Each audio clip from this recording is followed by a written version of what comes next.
Hello friends, स्वागत है आपका कामेश्वरी दीप चैनल पर। भगवान को पाने का सबसे सरल मार्ग है, तो आइए जानते हैं क्या है। हमारे अंदर परम पिता परमेश्वर भगवान का वास होता है। जिस जगह भगवान विराजमान हो उस जगह को हमेशा पवित्र रखिए। हमें अपने अंदर बैठे हुए ईश्वर की काम, क्रोध, लोभ, मोह, अहंकार रूपी भेड़ियों से हमेशा रक्षा करनी चाहिए। जब हम पूरी तरह से तन्मय होकर अपनी पवित्रता और शांति की रक्षा करते हैं, भगवान को पाने का सरल मार्ग है भगवान को प्रेम करो निष्काम भाव से। जब हम भगवान से पूरी तरह से प्रेम करते हैं और उनसे हर बात शेयर करते हैं, जैसे कि आप अपने माता पिता से अपने घर में शेयर करते हैं, तो सुनते हैं पहले कहानी। ये कहानी एक बुढ़िया माई की है। गांव में एक बुढ़िया माई रहती और माई का आगे पीछे कोई नहीं था, इसलिए बूढ़ी माई बेचारी हमेशा अकेली रहा करती।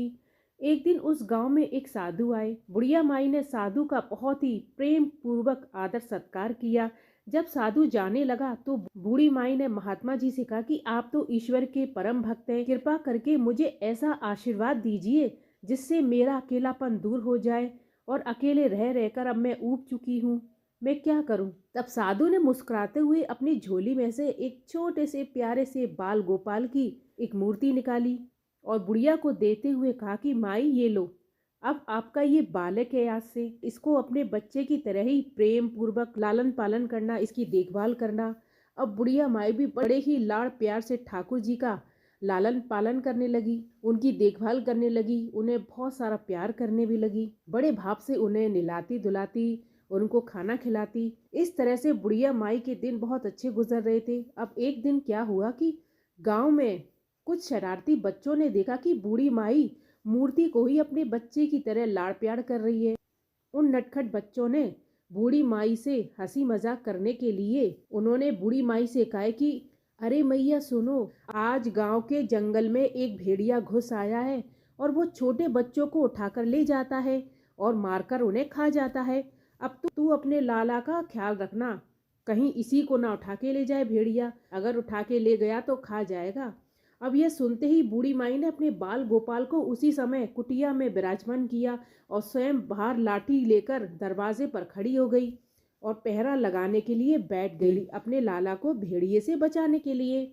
अब बुढ़िया माई भूखी प्यासी दरवाजे पर पहरा देती रही। अब पहरा देते देते उसे एक दिन बीता, फिर दूसरा दिन बीता, फिर तीसरा दिन भी, फिर इसी तरह से पांचवा दिन भी बीत गया।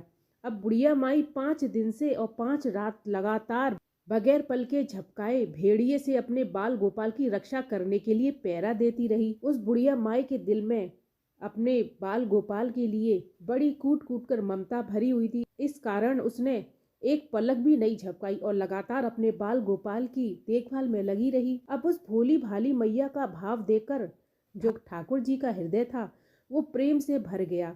अब ठाकुर जी को मैया के प्रेम का प्रत्यक्ष रूप से पाने की इच्छा हुई। भगवान बहुत ही सुंदर रूप धारण करके और सुंदर से वस्त्रों को धारण करके उस बूढ़ी माई के पास आए।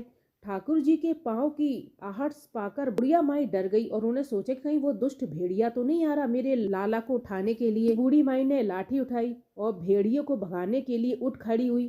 तब श्याम सुंदर ने कहा, मैया मैं हूँ, मैं ही तेरा बालक हूँ जिसकी तुम रक्षा करती हो। माई ने कहा, क्या, चल हट परे, तेरे जैसे तो बहुत देखे हैं, तेरे जैसे सैकड़ों मेरे लाल पर नौछावर कर दूं, अब ऐसे मत कहियो, भाग जा यहाँ से। अब ठाकुर जी मैया के अब इस भाव को देखकर बड़े प्रसन्न हुए।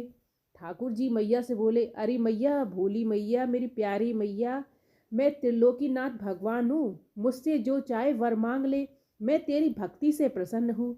अब बुढ़िया माई ने कहा, अच्छा आप भगवान हो, मैं आपको 100 बार प्रणाम करती हूँ, कृपा करके मुझे यह वरदान दीजिए कि मेरे प्राण प्यारे लाला को भेड़िया ना उठा ले जाए। अब इस पर तो ठाकुर जी और ज्यादा प्रसन्न हुए, बोले तो चल मैया, मैं तेरे लाल को और तुझे अपने निज धाम में लिए चलता हूँ, वहाँ भेड़िए का कोई भय नहीं है, तू आराम से वहाँ रहना। इस प्रकार भगवान बुढ़िया को अपने निज धाम में ले गए। इसी प्रकार से हमारे अंदर भी भगवान विराजमान है और हमेशा हम ऐसे अपवित्र विचारों से, काम, क्रोध, लोभ, मोह है, अहंकार है, इन सब से अपने आप को हमेशा बचाएं, क्योंकि भगवान हमेशा पवित्र जगह पर ही विराजमान होते हैं। जब भगवान का निवास हमारे अंदर है तो हम इस तरह की बेकार की चीज़ों को क्यों अपने अंदर लेकर आएं और उस पवित्रता को भंग करें।